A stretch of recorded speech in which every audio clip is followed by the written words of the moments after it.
안녕하세요. 당신의 연애 길잡이 연애 신호등입니다. 썸을 타든 연애를 했든 처음엔 남자가 먼저 연락하는 경우가 많아요. 시도 때도 없이 연락이 오고 문자가 오고 카톡이 오고 하루에 몇 번이고 뭐해? 밥 먹었어? 라는 연락이 쏟아지죠. 그런데 시간이 조금만 지나면 그런 연락이 점점 뜸해집니다. 여자 입장에선 이 남자 나한테 관심이 식은 건가? 연락이 왜 이렇게 뜨문뜨문해졌지? 이런 생각이 들 수밖에 없어요. 실제로 많은 분들이 남자가 예전보다 연락이 줄었어요. 이제 이별의 전조 증상일까요? 같은 고민들을 하곤 하죠. 그렇다면 어떻게 해야 그 사람이 다시 자발적으로 연락을 오게 만들 수 있을까요? 오늘 영상에서는 남자가 자연스럽게 여자에게 먼저 연락하고 싶어지는 상황을 어떻게 만들 수 있는지 아주 현실적이고 구체적으로 말씀드릴게요.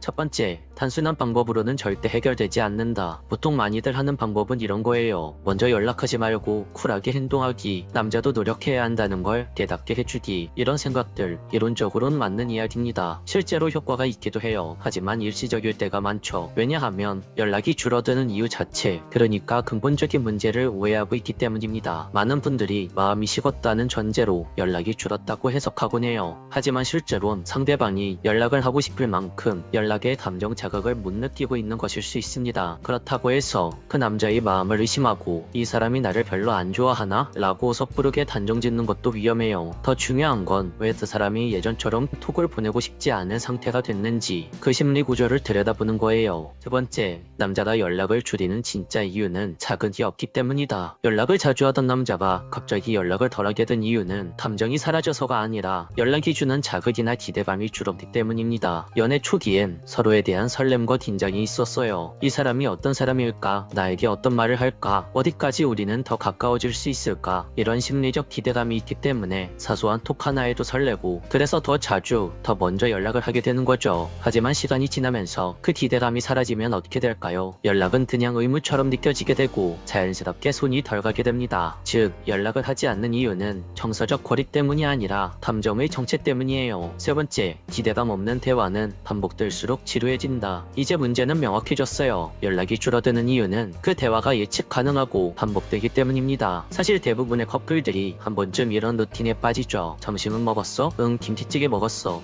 너는? 나는 오늘 바빠서 그냥 삼각김밥 먹었어. 이런 대화 하루 이틀이면 괜찮아요. 하지만 일주일, 한 달, 1년 이상 반복되면요, 내용이 아니라 느낌 자체가 지루해집니다. 이건 연애든 썸이든 마찬가지예요. 우리도 드라마나 예능을 볼 때 그러잖아요. 처음엔 몰입했는데 몇 화만 지나면 스토리가 익히고 등장인물 대사까지 예상되면 드라마보다는 자꾸 휴대폰부터 보게 됩니다. 연락도 마찬가지예요. 톡을 열기도 전에 이 사람 또 똑같은 이야기를 하겠지, 이렇게 예상이 되면 연락할 이유 자체가 약해지는 거죠. 네 번째, 연락의 기대감을 살리는 소소한 변화 한 줄. 여기서 중요한 건 연락을 멈추는 게 아니라 그 대화 안에 작은 새로움을 섞어 넣는 거예요. 어렵게 생각하지 마세요. 새로운 주제, 독특한 표현, 혹은 단순한 관찰 하나만으로도 충분합니다. 예를 들어, 오늘 점심에 된장찌개 먹었어 보다는 오늘 된장찌개에 청양고추가 너무 많이 들어갔는데 내 입이 지금 불타고 있어. 혹은 오늘 퇴근길에 비가 왔어 대신에 퇴근길에 비가 너무 와서 우산을 썼는데도 구두에 물이 들어갔어. 발이 완전 축축해. 이럴 땐 진짜 누가 차로 나를 데리러 와줬으면 좋겠다. 이런 식으로 일상적인 내용이라도 감정과 유머, 관찰을 한 줄만 섞으면 상대방의 반응이 확 달라집니다. 핵심은 재미가 아니에요. 예상 밖의 포인트를 주는 거죠. 그 한 줄이 그 남자의 머릿속에 이 사람의 연락은 뭔가 다르다 라는 인식을 남깁니다. 다섯 번째, 연락의 빈도를 사랑의 증거로 해석하지 마세요. 이쯤 되면 꼭 등장하는 오해가 하나 있어요. 연락을 줄인다는 건 애정이 식은 거 아닌가요? 하루에 몇 번씩 연락하던 사람이 이틀에 한 번 연락 오는 거면 끝난 거 아닌가요? 이런 생각을 정말 조심하셔야 합니다. 물론 연락이 아예 사라진다거나 답장을 전혀 하지 않는 수준이라면 관심 부족일 수 있어요. 하지만 단순히 연락의 빈도만 줄었다고 해서 사랑이 식었다고 단정하는 건 굉장히 위험합니다. 왜냐하면 연락의 질과 내용이 유지된다면 빈도는 개인의 성향이나 그날의 상황에 따라 달라질 수 있기 때문이죠. 그리고 결정적으로 상대방이 연락을 덜 하게 된 게 당신에게 감정이 식어서가 아니라 대화의 패턴이 정체됐기 때문이라면 오히려 바꿀 수 있는 여지가 많습니다. 감정은 시간이 지나면 익숙해지는 법이고 그 익숙함은 자칫 지루함으로 바뀌기 쉽습니다. 그래서 우리는 계속해서 상대에게 연락을 요구하기보다는 그 사람이 연락하고 싶어지게 만드는 흐름을 회복해야 되는 거예요. 그 그 방법은 앞에서 말씀드렸죠. 소소한 변화, 작지만 예측 불가능한 한 줄, 그게 상대방의 연락을 이끄는 핵심입니다. 내일 아침 톡 알림 소리와 함께 그 남자의 이름이 뜨는 걸 기대하고 싶으신가요? 그건 단순히 운이 아니라 당신이 대화 속에서 만든 작은 변화의 결과일지도 모릅니다. 연락은 숫자 싸움이 아니라 감정의 리듬을 만들어가는 기술이에요. 사랑은 거창하지 않아도 됩니다. 하루에 단 한 줄, 그 사람에게 오늘도 넌 흥미로운 사람이야 라는 느낌을 줄 수 있다면 그걸로 충분합니다. 오늘 영상이 연락 때문에 마음 쓰이고 고민 많았던 분들에게 조금이나마 도움이 되었길 바랍니다. 끝까지 시청해주셔서 감사합니다. 지금까지 당신의 연애 길잡이 연애신호등이었습니다. 안녕하세요. 당신의 연애 길잡이 연애신호등입니다. 오늘은 예상 밖의 포인트로 남자를 제대로 궁금하게 만드는 여자들의 비밀 행동 5가지를 알려드릴게요. 누구나 알듯하면서도 잘 쓰지 못했던, 그래서 더 효과적인 현실 사례로 오늘 이야기를 준비했습니다. 첫 번째, 연락의 주도권을 뺏기지 마세요. 누군가를 좋아하면 우리는 자연스럽게 연락을 기다리게 됩니다. 그 사람의 톡 하나에 웃고 그 사람의 말 한 줄에 하루 기분이 좌지우지 되죠. 그래서 많은 분들이 썸을 타고 있을 때 톡이 오면 즉시 확인하고 바로 답장을 보내야 예의라고 생각을 합니다. 심지어는 답장을 너무 늦게 하면 이 사람이 나한테 실망할까봐 혹은 멀어질까봐 걱정부터 하게 되는 거죠. 그런데 정작 남자는 내가 연락할 때마다 바로 반응해주는 여자에게 크게 궁금해하지 않습니다. 왜냐하면 이미 나라는 여자를 다 보여주고 있으니까요. 숨길 것도 없고 상상할 틈도 없고, 그러니 오히려 긴장감도 생기지 않는 겁니다. 진짜 남자를 안달나게 만드는 여자는요, 연락을 선택적으로 하는 여자입니다. 카톡을 읽고도 조금 있다가 답을 보내기도 하고 자신이 편한 시간대에 반응을 하기도 하죠. 그게 일부러 밀당을 하는 게 아니라 자기 삶의 리듬 안에서 연락을 주고받고 있다는 겁니다. 그리고 이런 리듬이 남자에겐 신호로 읽히죠. 어라, 이 여자 나한테만 시간을 맞추는 건 아니네. 이 여자 지금 뭐하고 있을까? 이 여자 왜 이렇게 톡이 좀 늦지? 그 순간부터 남자의 궁금함은 시작됩니다. 마음속에 여백이 생기는 거죠. 정리하자면 이렇습니다. 상대방의 연락에 내가 끌려다니는 구조가 되면 그 순간부터 그 남자는 더 이상 당신에 대해 궁금해하지 않습니다. 연락은 대화의 시작이지 감정을 증명하는 수단이 아닙니다. 여러분들이 기억해야 할 건 하나예요. 나는 이 연락에 목숨 걸지 않아. 이 여유, 이 마음가짐을 보여줄 줄 아는 여자, 바로 그런 여자가 남자를 미친듯이 본능적으로 안달나게 만드는 여자입니다. 두 번째, 분위기에 휩쓸려서 스킨십을 허용하지 마세요. 마음이 살짝 열릴 때 상대방과 단둘이 있는 시간이 길어질수록 자연스럽게 분위기가 무르익는 순간이 옵니다. 조명이 은은하고 눈빛이 자주 마주치고 그 사람의 손끝이 살짝 나에게 다가올 때 그 분위기에 취하면서 그냥 흐름대로 스킨십이 이루어지는 경우가 굉장히 많죠. 그런데요,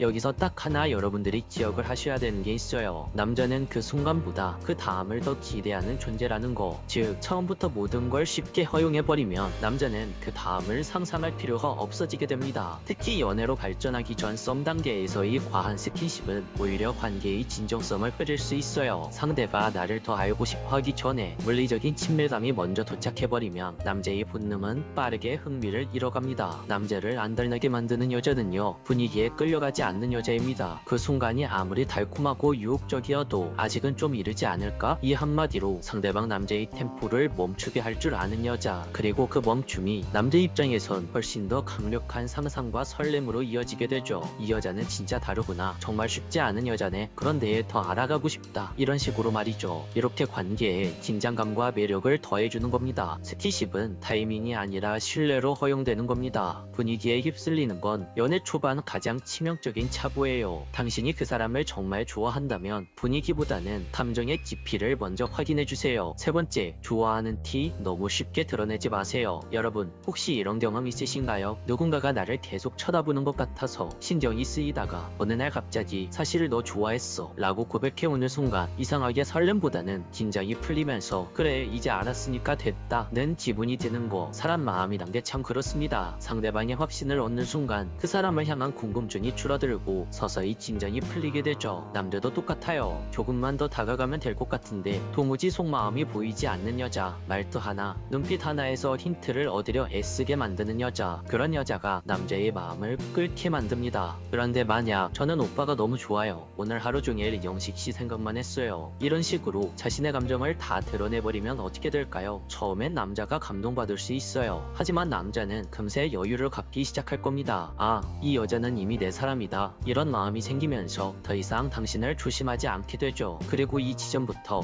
남자의 관심은 유지가 아닌 소모로 흘러가기 시작합니다. 사랑은 너무 쉽게 얻은 것에 대해선 애써 간직하려는 노력을 하지 않거든요. 남자를 안달나게 만드는 여자는요, 항상 약간의 여지를 남겨두는 여자입니다. 확신을 주지 않는 게 아니라 확신을 서서히 주는 사람이죠. 이 사람도 나한테 마음이 있긴 한데 어디까지가 진짜지? 이런 고민을 하게 만드는 여자가 결국 남자의 머릿속에 하루 종일 맴돌게 되는 여자가 되는 겁니다. 사랑은 밀고 당김이 아니에요. 사랑은 여백입니다. 당신이라는 매력적인 여자를 처음부터 그 남자에게 다 보여주지 마세요. 사랑은 보여줄수록 편해지지만 덜 보여줄수록 더 궁금해지고 더 보고 싶어집니다. 네 번째, 본인이 먼저 안달나면 모든 균형은 무너집니다. 이런 경우 정말 많이 봤어요. 어떻게 하면 그 사람을 미치게 만들 수 있을까요? 그 남자에게 답장 오게 하려면 어떻게 해야 할까요? 오늘도 먼저 연락을 했는데 그 남자에게 답장을 못 받았어요. 이런 행동을 하시는 여자분들의 공통점이 뭔지 아세요? 이미 스스로가 그 남자에게 안달이 나 있다는 거예요. 본인 마음이 너무 간절해지면요, 그 순간부터 이미 게임은 끝난 겁니다. 왜냐하면 그 간절함이 행동에서 다 티가 나거든요. 말투에서, 톤에서, 문자 길이에서, 심지어 이모티콘 개수에서도 상대방은 다 알아차리게 됩니다. 아, 이 여자는 나한테 꽤 많이 빠져있구나, 이걸 말이죠. 그러면 어떻게 되느냐? 남자는 그 순간부터 여유를 가지기 시작합니다. 이 사람에게는 내가 조금만 잘해줘도 계속 내 곁에 머물고 있겠구나, 이 생각이 들면서 그 여자에게 안달나기는커녕 오히려 태도가 느슨해집니다. 그리고 이상하게도 내가 그 사람에게 안달이 나 있을 때는 작은 행동 하나에도 상처를 더 크게 받죠. 그 남자의 답장이 늦으면 불안하고 그 남자의 말이 짧아지면 괜히 눈치 보게 되고. 그런데 여러분, 당신이 안달난 상태에서 도대체 상대방을 어떻게 안달나게 만들 수 있을까요? 내가 흔들리고 있는데 어떻게 상대를 조급하게 만들 수 있을까요? 절대 불가능합니다. 당신이 좋아하는 그 남자를 미치게 만들고 당신에게 푹 빠지게 만들고 싶다면 가장 먼저 내 소중한 마음부터 안정이 되어 있어야 합니다. 그 남자를 좋아하는 건 좋아하는 거고, 내가 누군지, 내가 얼마나 소중한 사람인지 이 부분을 정확히 알고 흔들리면 안 되죠. 그 남자가 아니면 안 된다는 생각이 생기면 그 순간부터는 모든 게 이미 치우러지기 시작하는 겁니다. 조금 더 직설적으로 말하자면 그 남자는 당신의 1순위여도 되지만 당신에게 있어 자기 자신은 항상 0순위여야만 합니다. 다섯 번째, 언제나 연애의 주인공은 바로 당신 자신이어야 합니다. 사랑에 빠지면요, 우린 종종 모든 우선순위를 그 사람에게 맞추기 시작합니다. 오늘은 그 사람이 바쁘다니까 나도 약속을 미뤄야겠지. 그 사람이 힘들다니까 일도 손에 안 잡히네. 이번 주는 내가 좋아하는 카페 말고 그 사람이 좋아하는 곳 가자. 이런 식으로 하나 둘씩 나를 양보해가죠. 물론 누군가를 진심으로 좋아하면 이런 변화를 통해서 서로가 서로를 맞춰가는 행동들 충분히 할 수 있습니다. 그런데 문제는 이런 태도가 습관이 되어버릴 때죠. 처음엔 아무렇지도 않았던 그 배려가 어느 순간부터는 상대방에게 당연한 게 되어버리고, 심지어 내가 내 걸 챙기려고 하면 왜 요즘 너는 달라졌어? 라는 이야기까지 듣게 됩니다. 그때 문득 깨닫게 되는 거예요. 내가 이 사랑 안에서 너무 작아졌구나. 연애를 하면서도 내가 나로서 살 자리를 잃게 되면 결국 상대방에게 매달리게 되고 그 사람 눈치를 보게 되고 애정이 아니라 불안으로 관계를 유지하게 됩니다. 진짜 멋진 관계는요, 서로가 각자의 인생을 멋지게 살아가는 상태에서 자연스럽게 연결되는 거예요. 누군가가 무너지면서 만들어진 사랑은 애초에 오래갈 수 없습니다. 그래서요, 남자를 안달나게 만들고 싶다면 내 삶의 중심은 언제나 나다, 이걸 무조건 기억하세요. 나를 돌아보고 내가 좋아하는 걸 하고 내가 꾸준히 해오던 걸 멈추지 않는 여자, 그런 여자에게 남자는 끌릴 수밖에 없습니다. 내가 없어도 잘 사는 사람 같아서 오히려 옆에 있고 싶어지죠. 이런 행동이 남자를 안달나게 만드는 핵심입니다. 오늘 이야기를 정리해볼게요. 남자를 진짜 안달나게 만들고 싶다면 딱 하나만 기억하세요. 내 마음이 너무 앞서가지 않게 하자. 이 말을 꼭 기억해주세요. 그 사람이 나를 먼저 궁금해하고 먼저 표현하고 먼저 안달나게 만드는 건 결국 내가 감정을 잘 다잡고 있을 때 가능합니다. 상대가 먼저 다가오게 만들고 싶다면 내가 먼저 조급해지지 마세요. 그 마음 하나만 지켜도 상대방은 자연스럽게 움직이게 되어 있습니다. 오늘 이야기가 도움이 되셨다면 구독과 좋아요, 알림 설정까지 꼭 부탁드릴게요. 다음 영상에서도 더 솔직하고 현실적인 이야기로 함께 할게요. 지금까지 당신의 연애 길잡이 연애신호등이었습니다.